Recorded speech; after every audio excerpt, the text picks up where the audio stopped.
An ideal city. Leonardo da Vinci's ideal city was centuries ahead of its time. The word a genius is universally associated with the name of Leonardo da Vinci. A true Renaissance man, he embodied scientific spirit, artistic talent, and humanist sensibilities. 500 years have passed since Leonardo died in his home at Château du Clos-Luz, outside Tours, France. Yet far from fading into insignificance, his thinking has carried down the centuries and still surprises today. The Renaissance marked the transition from the 15th century to modernity and took place after the spread of the plague in the 14th century, which caused a global crisis resulting in some 200 million deaths across Europe and Asia. Today, the world is on the cusp of a climate crisis, which is predicted to cause widespread displacement, extinctions, and death, if left unaddressed. Then, as now, radical solutions were called for to revolutionize the way people lived and safeguard humanity against catastrophe. Around 1486, after a pestilence that killed half the population in Milan, Italy, Leonardo turned his thoughts to urban planning problems. Following a typical Renaissance trend, he began to work on an ideal city project, which, due to its excessive costs, would remain unfulfilled. Yet given that unsustainable urban models are a key cause of global climate change today, it's only natural to wonder how Leonardo might have changed the shape of modern cities. Although the Renaissance is renowned as an era of incredible progress in art and architecture, it is rarely noted that the 15th century also marked the birth of urbanism as a true academic discipline. The rigor and method behind the conscious conception of a city had been largely missing in Western thought until the moment when prominent Renaissance men pushed forward large-scale urban projects in Italy, such as the reconfiguration of the town of Pienza and the expansion of the city of Ferrara. These works surely inspired Leonardo's decision to rethink the design of medieval cities, with their winding and overcrowded streets and with houses piled against one another. It is not easy to identify a coordinated vision of Leonardo's ideal city because of his disordered way of working with notes and sketches.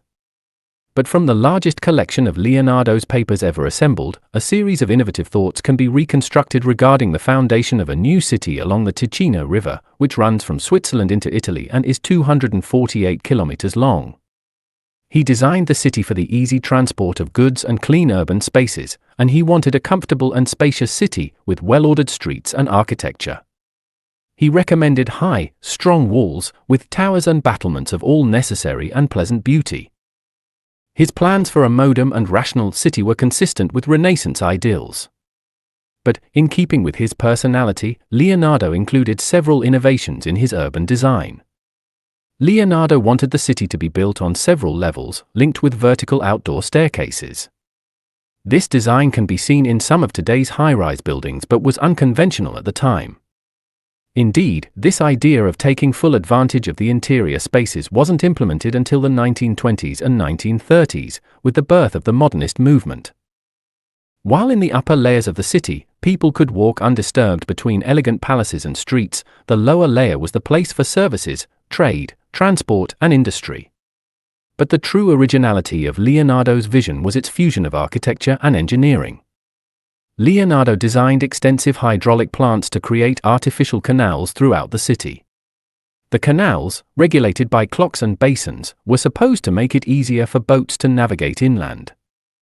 Leonardo also thought that the width of the streets ought to match the average height of the adjacent houses, a rule still followed in many contemporary cities across Italy, to allow access to sun and reduce the risk of damage from earthquakes. Although some of these features existed in Roman cities, before Leonardo's drawings there had never been a multi-level, compact modern city which was thoroughly technically conceived. Indeed, it wasn't until the 19th century that some of his ideas were applied. For example, the subdivision of the city by function with services and infrastructures located in the lower levels and wide and well-ventilated boulevards and walkways above for residents is an idea that can be found in Georges Eugene Haussmann's renovation of Paris under Emperor Napoleon III between 1853 and 1870. Today, Leonardo's ideas are not simply valid, they actually suggest a way forward for urban planning.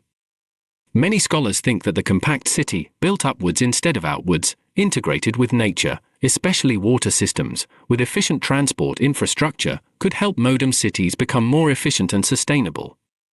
This is yet another reason why Leonardo was aligned so closely with modern urban planning and centuries ahead of his time.